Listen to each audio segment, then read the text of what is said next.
जय हिंद दोस्तों, स्वागत है आपका YouTube चैनल जेरस पे। दोस्तों आज का टॉपिक है देशांतर यानी लॉन्गिट्यूड। पिछली वीडियो में हमने आपसे डिस्कस किया था लैटिट्यूड के बारे में यानी अक्षांश के बारे में। अक्षांश मतलब लेटी हुई लाइनें, लेटी हुई यानी कि ग्लोब पर पश्चिम से पूरब खींची गई काल्पनिक रेखाएं, इन्हें हम कहते हैं लैटिट्यूड लाइन। ठीक, ग्लोब पर पश्चिम से पूरब खींची गई काल्पनिक रेखाएं, इसे कहते हैं आप लैटिट्यूड लाइन। तो इसके बारे में डिटेल में पिछली वीडियो में डिस्कस किया जा चुका है। अगर आप वीडियो नहीं देखे हो तो देख लीजिएगा, लिंक डिस्क्रिप्शन में मैं दे दूंगा। अगर कोई क्वेश्चन हो तो आप जरूर पूछिएगा। चलिए देखते हैं आगे आज लॉन्गिट्यूड के बारे में। ये देखिए, ये नॉर्थ पोल है और ये साउथ पोल। नॉर्थ पोल को साउथ पोल से मिलाने वाली लाइनों को कहा जाता है लॉन्गिट्यूड लाइन, देशांतर रेखा। नॉर्थ पोल यानी उत्तरी ध्रुव को दक्षिण ध्रुव से मिलाने वाली लाइन को कहा जाता है देशांतर रेखा। बात क्लियर? अब पहले इसकी विशेषता देखते हैं, उसके बाद इसके बारे में डिटेल में बात करते हैं। देखिए इसका उपयोग क्या है। इससे हम टाइम का मेजरमेंट करते हैं, यानी टाइम अगर मापना हो तो कहां से मापेंगे? इसी लॉन्गिट्यूड लाइन के माध्यम से मापेंगे। दूसरा डेट, इसी से हम डेट माप कर पाते हैं। तीसरा, अगर हमको किसी जगह का एग्जैक्ट लोकेशन चाहिए, किसी व्यक्ति का एग्जैक्ट लोकेशन चाहिए, तो अक्षांश और देशांतर रेखाओं के माध्यम से ही मापा जा सकता है, लोकेशन पता किया जा सकता है। तो चलिए अब देखते हैं देशांतर। चलिए अब देखिए, आपको ग्लोब दिख रहा होगा और इस ग्लोब में ये है हमारी भूमध्य रेखा। ठीक, भूमध्य रेखा। मान लीजिए ये हमारा पृथ्वी का सेंटर है। पृथ्वी, ये पृथ्वी है, पृथ्वी का केंद्र, सरफेस नहीं, पृथ्वी का केंद्र। और इस केंद्र से हमने एक एक डिग्री के अंतराल पे ढेर सारे कोण बना लिए। ठीक, एक एक डिग्री के अंतराल पे ये कोण बना लिए। बात क्लियर? अब ये जीरो का 1 2 3, वैसे जीरो का तो कोई कोण बनता नहीं है, लेकिन आगे हम डिस्कस कर लेंगे इसके बाद इसके ऊपर आपसे। चलिए अब ये जो पृथ्वी के सेंटर से कोण जो बनाए हुआ, यही कोण, यही एंगल है लॉन्गिट्यूड, यही है देशांतर। यानी कोण ही क्या है? देशांतर है। ठीक, देशांतर क्या है? कोण। देशांतर क्या है? कोण, एंगल। कोण क्या है? देशांतर। बात क्लियर? तो ध्यान रखिएगा, एंगल क्या है? लॉन्गिट्यूड। एंगल क्या है? लॉन्गिट्यूड। अब ध्यान दीजिए, आप इसको बनाए कहां से? अर्थ के सेंटर से, अर्थ के, पृथ्वी के केंद्र से। लेकिन ये दूरी कहां की बताएंगे? पृथ्वी की सतह पे। ये दूरी कहां की बताएंगे? पृथ्वी की सतह पे दूरी बताएंगे ये आपको। ठीक, अब आते हैं देशांतर रेखा पे। देखिए ये है भूमध्य रेखा और आपने यहां पे 0 1 2 3 ये ढेर सारे आपने एंगल बना लिए थे। ये है आपका नॉर्थ पोल और ये आपका साउथ पोल। तो एंगल के माध्यम से, कोण के माध्यम से उत्तरी ध्रुव को दक्षिणी ध्रुव से मिलाने वाली ये लाइनें ही कही जाती हैं देशांतर रेखा। कोण के माध्यम से उत्तरी ध्रुव को दक्षिणी ध्रुव से मिलाने वाली ये जो लाइन है, इन्हें कहते हैं आप देशांतर रेखा। ठीक, तो रेखा क्या हुई? कोण के माध्यम से उत्तरी ध्रुव को दक्षिणी ध्रुव से मिलाने वाली रेखा, यानी लॉन्गिट्यूड क्या हुआ? लॉन्गिट्यूड हो गया एंगल, कोण, और लॉन्गिट्यूड लाइन, लॉन्गिट्यूड लाइन क्या हो गया? देशांतर रेखा। तो ये हो गया आपका, ये जो लाइन है ये देशांतर रेखा, और ये जो हो गया आपका एंगल, ये आपका कोण देशांतर हो गया। ठीक, अब आपसे बात आती है, ये देखिए इसी चित्र को मैं यहां दिखाना चाह रहा था आपको। ये देखिए ये चित्र है। तो एक एक डिग्री के अंतराल पे पहले हमने पृथ्वी केंद्र से एंगल बना लिया और यहां से नीचे देखिए लाइन जा रही है, ये सारी ये क्या हो गई? देशांतर रेखा हो गई। उसी तरह ये ऊपर लाइन जा रही है, ये क्या हो गई? देशांतर हो गई, कोणों के माध्यम से आगे बढ़ रही है। ठीक, अब हम देखते हैं पूर्वी और पश्चिमी गोलार्ध के कॉन्सेप्ट को। लेकिन उसके पहले अगर पूछा जाए total number of longitude line, total number of longitude line यानी देशांतर रेखाओं की कुल संख्या। दूसरी बात टोटल नंबर ऑफ लॉन्गिट्यूड। अब ध्यान दीजिएगा, एक बिंदु पर 360 डिग्री का कोण बन सकता है, एक बिंदु पर 360 डिग्री का कोण बन सकता है। आप यहां 0 से शुरू किए थे, 1 2 3 4 करते करते यहां वापस आएंगे तो क्या हो जाएगा, 0 पे ही आ जाएगा 360।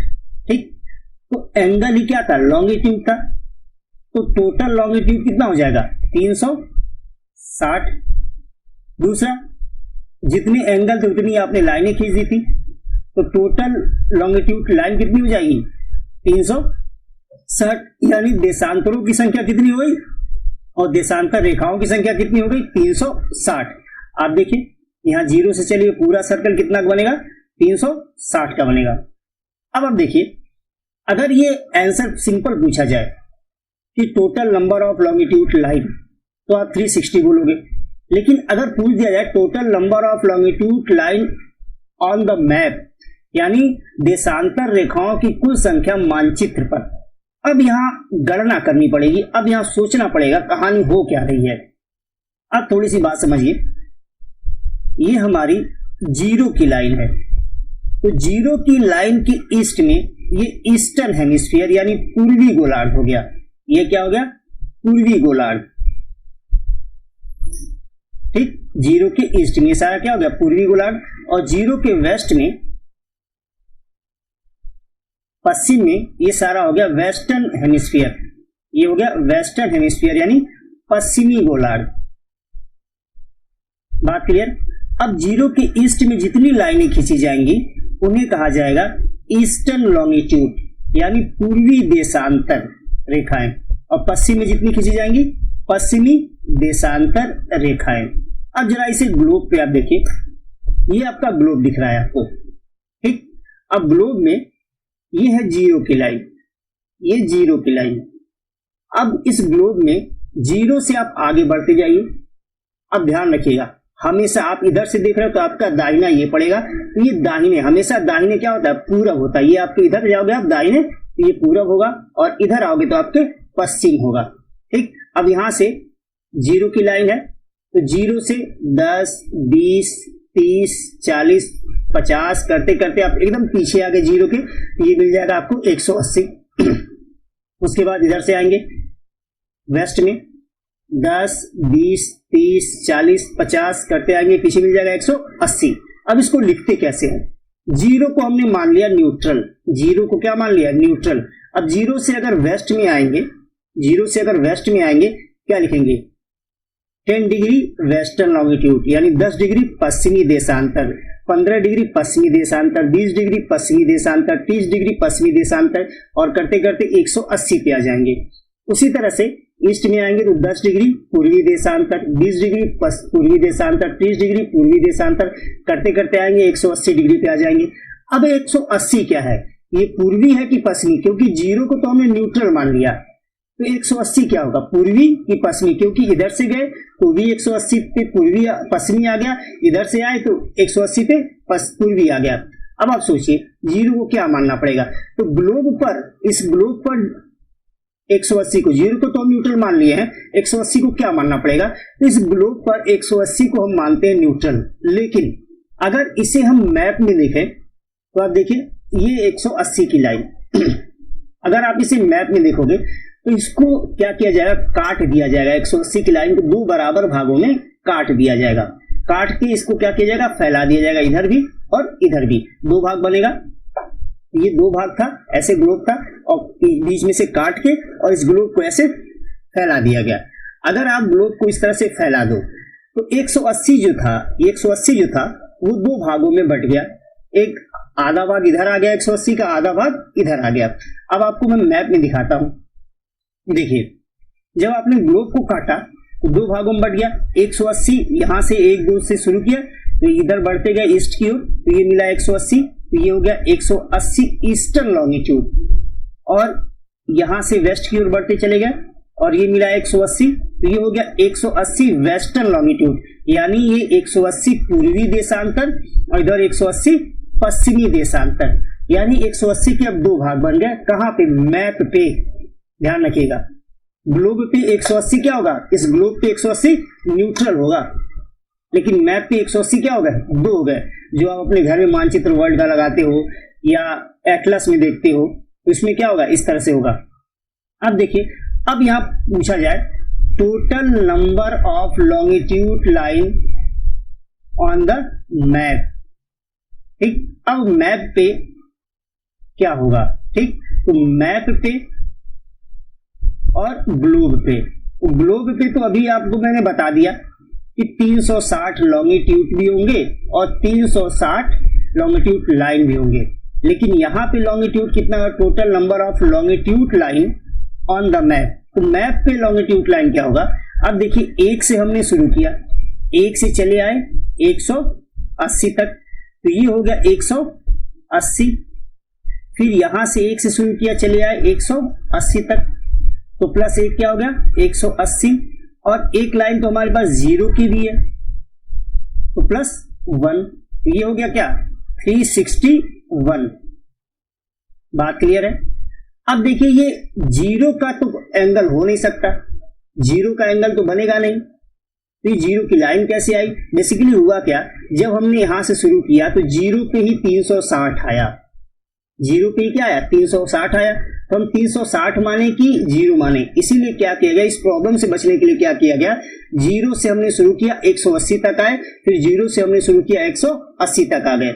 ठीक, तो ये प्रॉब्लम सॉल्व हो गई, तो 0 की एक लाइन हमको मिल गई। तो अब बात आती है total number of longitude line on the map, तो क्या बनेगा 361। देशांतर रेखाओं की कुल संख्या मानचित्र पर 361 और ग्लोब पर, इस ग्लोब पर 360। इस बात को आप एकदम ध्यान रखिएगा, एग्जाम में पूछा जाता है ये क्वेश्चन कि देशांतर रेखाओं की कुल संख्या मानचित्र पर क्या होगा और ग्लोब पर क्या होगा। चलिए आगे बढ़ते हैं, इसी बात को अभी हमने आपको समझाया, तो स्क्रीनशॉट ले लीजिएगा, चाहिएगा तो आप लोग। आगे बढ़ते हैं, अब आते हैं ग्रीनविच लाइन पे।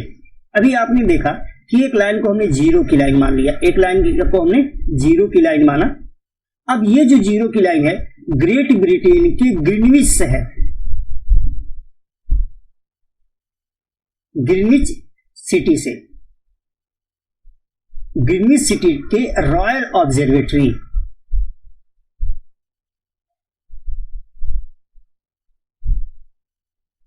रॉयल ऑब्जर्वेटरी, तो ये 0 की लाइन ग्रेट ब्रिटेन के ग्रीनविच शहर के रॉयल ऑब्जर्वेटरी से होके जाती है, इसलिए इस लाइन को नाम दिया गया है ग्रीनविच लाइन। इस लाइन को नाम क्या दे दिया गया, ग्रीनविच लाइन। तो एग्जाम में पूछा जाता है कि किस लाइन को ग्रीनविच लाइन कहते हैं, तो 0 देशांतर की लाइन को ग्रीनविच लाइन कहा जाता है, ध्यान रखिएगा। अब इसी लाइन को प्राइम मेरिडियन कहा जाता है, प्रधान मध्याह्न रेखा कहा जाता है, प्रधान मध्याह्न रेखा, प्रधान मध्याह्न रेखा। इसी को प्रधान यामोत्तर भी कहते हैं, प्रधान यामोत्तर। ठीक, ध्यान रखिएगा, एग्जाम में पूछा जाता है कि इसे प्रधान यामोत्तर या प्रधान मध्याह्न रेखा कहते हैं। अब देखिए इसे प्राइम मेरिडियन क्यों कहते हैं, तो ध्यान रखिएगा, इसी लाइन को आधार बनाकर पूरा विश्व अपने देश के टाइम की गणना करता है, मेजरमेंट करता है। जैसे मान लीजिए आप का डिजिटल क्लॉक जो है, जो आपके मोबाइल में घड़ी है और टाइम कुछ इधर उधर हो गया, जब आप टाइम सेट करते हो तो उसमें क्या लिखते हो, +5:30 GMT, क्या लिखते हो आप, +5:30 GMT। अब देखिए अगर इस लाइन पे यानी 0 की लाइन पे दोपहर के 2 बज रहे हों, दोपहर के 2 बज रहे हों, तो आपने क्या लिखा प्लस, यानी इस टाइम से यानी 2 बजे से आपका टाइम क्या है, प्लस है। कैसे, आपने लिखा है GMT, Greenwich mean time, Greenwich mean time यानी ग्रीनविच पे जो टाइम हो रहा है उससे आपका टाइम क्या है, प्लस है। कितने घंटे, 5.5 घंटे, यानी आपके देश में इस समय क्या बज रहा होगा, 7:30। ठीक, तो ये दोपहर का 2 है तो आपके यहाँ शाम के 7:30 बज रहे होंगे। तो ध्यान रखिएगा, एग्जाम में क्वेश्चन पूछा जाता है ग्रीनविच लाइन के बारे में, तो थोड़ा सा इस बात को ध्यान रखेंगे आप लोग। चलिए आगे बढ़ते हैं, अब आते हैं इंटरनेशनल डेट लाइन पे। जरा इसको ध्यान दीजिएगा। देखिए ये आपका ग्लोब है। अब आपके सामने ये जो लाइन है ये ग्रीनविच लाइन है। ये लाइन जो है ग्रीनविच लाइन है, जीरो की लाइन है। अब इस लाइन पे, इस भाग पे अगर सूरज चमक रहा है एक जीरो की लाइन पे, तो इसके जस्ट अपोजिट में कौन सी लाइन होगी? 180। जीरो की लाइन के जस्ट अपोजिट में कौन सी लाइन होगी? जीरो की, तो इसके जस्ट अपोजिट में 180। जीरो वाले भाग पे, इस वाले भाग पे सूरज चमक रहा है तो यहां दिन होगा, तो इसके जस्ट अपोजिट में क्या होगा? रात होगा। यहां दिन होगा तो इसके जस्ट अपोजिट में रात। जीरो वाली लाइन पे दोपहर के 12 बज रहे हैं तो 180 की लाइन पे क्या टाइम हो रहा होगा? रात के 12। सिंपल सी बात है, 24 घंटे का दिन होता है। जीरो का जस्ट आधा 360 का जस्ट आधा 180 है, तो यहां अगर 12 बज रहे हैं तो इसके जस्ट अपोजिट में भी 12 बजेगा। अगर यहां दिन के 12 हैं तो इसके जस्ट अपोजिट में रात के 12 होंगे। और रात के 12 बजे ही क्या होता है? डेट चेंज होता है। ठीक, क्या होता है? डेट चेंज होता है। इसलिए 180 की लाइन को क्या कहा जाता है? इंटरनेशनल डेट लाइन कहते हैं, अंतर्राष्ट्रीय तिथि रेखा कहते हैं। क्या कहते हैं? अंतर्राष्ट्रीय तिथि रेखा। बात क्लियर? अब इस बात को आप ध्यान रखेंगे, लेकिन ये इतना आसानी से नहीं बात हो गई। इसके बारे में हम डिटेल में बात करेंगे अगली वीडियो में, जिसमें मैं आपको टाइम निकालना भी बताऊंगा कि कैसे हम टाइम मेजर करते हैं। साथ में इंटरनेशनल डेट लाइन कितनी बार मोड़ी गई है, कहां पे खींची गई है, इसके बारे में हम डिटेल में डिस्कस करेंगे अगली वीडियो में। फिलहाल इतना, आज के लिए बस इतना ही कि 180 डिग्री की लाइन को हम क्या कह देते हैं? इंटरनेशनल डेट लाइन, क्योंकि इस पे डेट चेंज हो जाता है। चलिए आगे बढ़ते हैं। अब देखिए ये हमारा ग्लोब और ये आपका नॉर्थ पोल और इधर साउथ पोल। तो नॉर्थ पोल को साउथ पोल से मिलाने वाली ये जो लाइन है ये आपकी देशांतर रेखा है। अब ध्यान दीजिएगा, इस ग्लोब में आप देख रहे हो सभी देशांतर रेखाएं उत्तरी गोलार्ध से निकल रही हैं और दक्षिणी गोलार्ध में जाके उत्तरी गोलार्ध बोल दिया, उत्तरी ध्रुव से निकल रही हैं और दक्षिणी ध्रुव पर सभी लाइनें आपस में जाके मिल जा रही हैं। यानी अगर हम देखें तो इक्वेटर से जैसे जैसे ये लाइन उत्तर की ओर जा रही है, इनके बीच की दूरी जो है कम होती जा रही है। इक्वेटर से साउथ की ओर, दक्षिण की ओर भी जा रही है, तो इनके बीच की दूरी क्या हो रही है? कम हो रही है इन लॉन्गिट्यूड लाइनों की, इन देशांतर रेखाओं की। अब दो देशांतर रेखाओं के बीच की दूरी अगर पूछा जाए सबसे अधिक कहां होती है? अब देखिए, पृथ्वी जहां सबसे अधिक मोटी होगी वही दो देशांतर रेखाओं के बीच की दूरी सबसे अधिक होगी। ये देखिए आपकी पृथ्वी है और सबसे अधिक मोटी इस जगह पे है, और यही जो लाइन है वो क्या है? सबसे बड़ी लाइन है, जिसे आप बृहद वृत्त कहते हो, विषुवत वृत्त कहते हो, भूमध्य रेखा कहते हो, इक्वेटर कहते हो। तो सबसे बड़ी लाइन यही बनेगी। तो दो देशांतर रेखाओं के बीच की दूरी कहां पे सबसे अधिक होगी? भूमध्य रेखा पर होगी। तो दो देशांतर रेखाओं के बीच सबसे अधिक दूरी कहां पे होती है? भूमध्य रेखा पर। ठीक, बात क्लियर हो गई। एग्जाम में पूछा गया क्वेश्चन है कि maximum distance between two longitude line, वो कहां होगा? एट इक्वेटर, भूमध्य रेखा पर। ठीक, दो देशांतर रेखाओं के बीच की सर्वाधिक दूरी कहां होती है? तो भूमध्य रेखा पर होती है। बात क्लियर। अब बात आती है कि ये ग्लोब पे होता है कि मैप पे भी होता है। तो देखिए ग्लोब पे ये सारी लाइनें नॉर्थ पोल में आके मर्ज हो गई यानी मिल गई, साउथ पोल में आके मर्ज हो गई यानी इक्वेटर से ऊपर जाएंगे तो इनके बीच की दूरी कम, इक्वेटर से दक्षिण पे जाएंगे इनके बीच की दूरी कम। लेकिन जरा मैप में जरा देखिए आप, देखिए मैप में ये सारी लाइनें सीधी खींची गई हैं। तो मैप में तो इन दो रेखाओं के बीच की यानी दो देशांतर रेखाओं के बीच की दूरी बराबर होगी। मानचित्र पे दो देशांतर रेखाओं के बीच की दूरी क्या होती है? बराबर होती है। इस बात को ध्यान रखेंगे। तो इससे टेक्निकल क्वेश्चन आता है तो थोड़ा ध्यान रखेंगे। देशांतर रेखाओं की बीच की दूरी मानचित्र पे तो बराबर होती है यानी 2D में बराबर होती है। 3D मैप यानी जो ग्लोब है वो 3D मैप है, उसमें क्या होगी? सबसे अधिक भूमध्य रेखा पर होगी। बात क्लियर। अब क्वेश्चन आता है कितनी होगी? ठीक, तो इसके लिए क्या करना होगा? दो देशांतर रेखाओं के बीच की दूरी सबसे अधिक अगर भूमध्य रेखा पर होती है तो कितना होता है? इन दोनों के बीच की दूरी कितनी होती है? ठीक, अब देखिए इसके लिए करना क्या होगा। अगर हम भूमध्य रेखीय परिधि निकाल लें, इक्वेटोरियल सर्कमफ्रेंस निकाल लें, भूमध्य रेखीय परिधि, ठीक, तो इक्वेटोरियल सर्कमफ्रेंस निकाल लें, और एक सर्कल में कितने डिग्री का एंगल बनता है? 360 डिग्री का एंगल बनता है। तो इक्वेटोरियल सर्कमफ्रेंस में 360 डिग्री का भाग दे दें तो जो रिजल्ट आएगा वही दो देशांतर रेखाओं के बीच की दूरी हो जाएगी भूमध्य रेखा पर। तो इक्वेटोरियल सर्कमफ्रेंस होता है 40,076। कितना होता है? 40,076। बात क्लियर। और एंगल कितना बना? 360। भाग देने में क्या आ गया? 111.32 किलोमीटर। बात क्लियर। तो दो देशांतर रेखाओं के बीच की दूरी भूमध्य रेखा पर कितनी होगी? 111.32 किलोमीटर। बात क्लियर। लेकिन मानचित्र पे ये दूरी हर जगह बराबर होगी, 111.32 किलोमीटर मानचित्र पे हर जगह होगी, ऊपर से नीचे तक, लेकिन ग्लोब पर सिर्फ भूमध्य रेखा पर होगी। बात क्लियर। अब दूसरी बात, दो देशांतर रेखाओं के बीच की दूरी तो आपको समझ में आ गई, लेकिन अगर आपसे पूछा जाए कि दो देशांतर रेखाओं के बीच की ये जो गैप है, इसे कोई नाम दिया गया है क्या? इसे कोई नाम भी दिया गया है। जैसे आप अक्षांश जब पढ़ रहे थे उसमें देखे थे, दो अक्षांश रेखाओं के बीच की जो दूरी थी, दो अक्षांश रेखाओं के बीच की जो दूरी है, इसे आप क्या कह दिए थे? बेल्ट कह दिए थे। बेल्ट या पेटी या कटिबंध कह दिए थे। लेकिन दो देशांतर रेखाओं के बीच की दूरी क्या कहते हैं? गोरे कहते हैं। तो दो देशांतर रेखाओं के बीच की दूरी कही जाती है गोरे, जबकि दो अक्षांश रेखाओं के बीच की दूरी कही जाती है बेल्ट या पेटी। बात क्लियर है? चलिए आगे बढ़ते हैं। अब देखते हैं भारत के लोकेशन को, उसके बाद एक चीज और देखेंगे हम लोग। चलिए, अब अगर इस ग्लोब पे भारत को ड्रॉ किया जाए तो भारत कहां पे है? तो सबसे पहले भारत का अक्षांशीय और देशांतरी विस्तार जानना पड़ेगा। तो Bharat 8 degree 4 minute northern latitude यानी उत्तरी अक्षांश, 8 डिग्री 4 मिनट। अब ये जो मिनट है ये समय का नहीं माप रहा है, ये दूरी मेजर कर रहा है। तो जब टाइम निकालना बताऊंगा तो बताऊंगा उस समय। तो फिलहाल यहां ध्यान रखिएगा, ये दूरी मेजर कर रहा है जो मिनट है। तो Bharat 8 degree 4 minute northern latitude यानी उत्तरी अक्षांश से 37 डिग्री 6 मिनट नॉर्दर्न लैटिट्यूड पर है।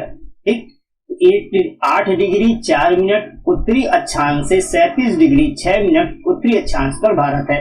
अब देखिए ये जीरो की लाइन, ठीक, जीरो के उत्तर में उत्तरी गोलार्ध और जीरो के दक्षिण में दक्षिणी गोलार्ध, तो उत्तर में उत्तरी अक्षांश होगा। अब ये जीरो की लाइन है, तो 1 2 3 4 करते गए तो मान लीजिए ये जो लाइन में खींच रहा हूं ये है 8 डिग्री 4 मिनट उत्तरी अक्षांश की लाइन। फिर यहीं से फिर शुरू किया, 1 2 3 4 करते गया, और मान लीजिए ये जो लाइन जा रही है ये है 37 डिग्री 6 मिनट उत्तरी अक्षांश, ठीक, नॉर्दर्न लैटिट्यूड की लाइन। इसका मतलब इसी के बीच में कहीं भारत है। इसी के बीच में कहां है? एग्जैक्ट लोकेशन नहीं मिल पा रहा है। अब देशांतरी विस्तार देखते हैं। Bharat 68 degree 7 minute eastern longitude से 68 डिग्री 7 मिनट ईस्टर्न लॉन्गिट्यूड से 97 degree 25 minute 97 degree 25 minute eastern longitude पर है। यानी भारत 68 डिग्री 7 मिनट पूर्वी देशांतर से 97 डिग्री 25 मिनट पूर्वी देशांतर के बीच में है। अब ये देखिए ये जीरो की लाइन हमारी है। अब जीरो की इधर पूर्वी गोलार्ध और जीरो की इधर पश्चिमी गोलार्ध। हमारी बात क्या हो रही है? पूर्वी देशांतर की। तो पूर्वी गोलार्ध में पूर्वी देशांतर होगा, अभी बताया हूं मैं आपको। अब देखिए यहां से शुरू किया तो मान लीजिए ये जो लाइन जा रही हमारी ये हो गई 68 डिग्री 7 मिनट ईस्टर्न लॉन्गिट्यूड की, और फिर यहीं से शुरू किया तो ये लाइन हो गई हमारी 97 डिग्री 25 मिनट ईस्टर्न लॉन्गिट्यूड यानी पूर्वी देशांतर। अब आपको दिख रहा होगा कि भारत का लोकेशन क्या बनेगा, आपको स्पष्ट समझ में आ रहा होगा इस चित्र को देख के कि ये जो एरिया है ये भारत का लोकेशन यही बनेगा। देखिए ये आपका हमारा प्यारा भारत, ये आपका भारत। तो अब आपसे पूछा जाए कि भारत किस गोलार्ध में है, ये ध्यान रखिएगा, लैटिट्यूड लॉन्गिट्यूड, भारत किस अक्षांश से किस देशांतर, किस अक्षांश और किस देशांतर के बीच में क्वेश्चन पूछा जाता है, इसलिए ये डाटा आप याद रखेंगे। अगला क्वेश्चन ये है कि भारत किस गोलार्ध में है। तो आप देखिए यहां से भारत उत्तरी गोलार्ध में भी है और यहाँ से भारत पूर्वी गोलार्ध में है। इसका मतलब भारत नॉर्दर्न हेमिस्फीयर यानी उत्तरी गोलार्ध, साथ ही भारत ईस्टर्न हेमिस्फीयर यानी पूर्वी गोलार्ध दोनों में है। ये बात एकदम ध्यान रखना है। कई किताबों में, कई वीडियोज में ये बताया गया है कि भारत उत्तरी पूर्वी गोलार्ध में है, तो ध्यान रखिएगा उत्तरी पूर्वी गोलार्ध में नहीं है, क्योंकि गोलार्धों को 4 भागों में, पूरी पृथ्वी को 4 ही गोलार्ध में बांटा गया है, उत्तरी गोलार्ध, दक्षिणी गोलार्ध, पूर्वी गोलार्ध और पश्चिमी गोलार्ध। तो कैसे भारत उत्तरी पूर्वी गोलार्ध में हो सकता है? तो भारत कहाँ पे है? उत्तरी गोलार्ध और पूर्वी गोलार्ध। ठीक, उत्तरी पूर्वी गोलार्ध आप नहीं कहेंगे, क्या कहेंगे? भारत उत्तरी गोलार्ध और पूर्वी गोलार्ध, ईस्टर्न हेमिस्फीयर और नॉर्दर्न हेमिस्फीयर में है। बात क्लियर? अब एक चीज और आपको बताना है, ये आप मैप देख रहे हो, सॉरी ग्लोब देख रहे हो आप, ये ग्लोब आपके सामने है, ठीक, और इसको मैं आपको 180 दिखाऊं तो ये आपका पूरा प्रशांत महासागर, ये पूरा प्रशांत महासागर। आपको ये बताना है कमेंट करके वीडियो में कि प्रशांत महासागर का पूर्वी यानी पूर्वी प्रशांत महासागर किस गोलार्ध में है और पश्चिमी प्रशांत महासागर किस गोलार्ध में है। ठीक, यानी पैसिफिक, ईस्टर्न पैसिफिक ओशियन किस हेमिस्फीयर में है और वेस्टर्न पैसिफिक ओशियन किस हेमिस्फीयर में है। साथ में एक क्वेश्चन का आंसर और आप दीजिएगा कि जापान, ये देश जो है, जापान देश जो है, ये किस पैसिफिक ओशियन में है? ईस्टर्न पैसिफिक ओशियन में है कि वेस्टर्न पैसिफिक ओशियन में है? पूर्वी प्रशांत महासागर में है कि पश्चिमी प्रशांत महासागर में? आपको कमेंट बॉक्स में आंसर देना है। ठीक, और इसके बारे में हम डिस्कस करेंगे अगली वीडियो में, जब टाइम और इंटरनेशनल डेट लाइन पे डिस्कस किया जाएगा, तो वहां पे डिटेल में बताऊंगा, साथ ही कमेंट में भी बताऊंगा। तो आशा है कि आज की वीडियो आपको अच्छी लगी होगी, आपको बातें मेरी समझ में आई होंगी। अगर आपको समझ में आई हैं तो आप वीडियो को लाइक कर दीजिएगा, चैनल को सब्सक्राइब कर लीजिएगा। इसी के साथ आज के सेशन को हम समाप्त करते हैं। जय हिंद।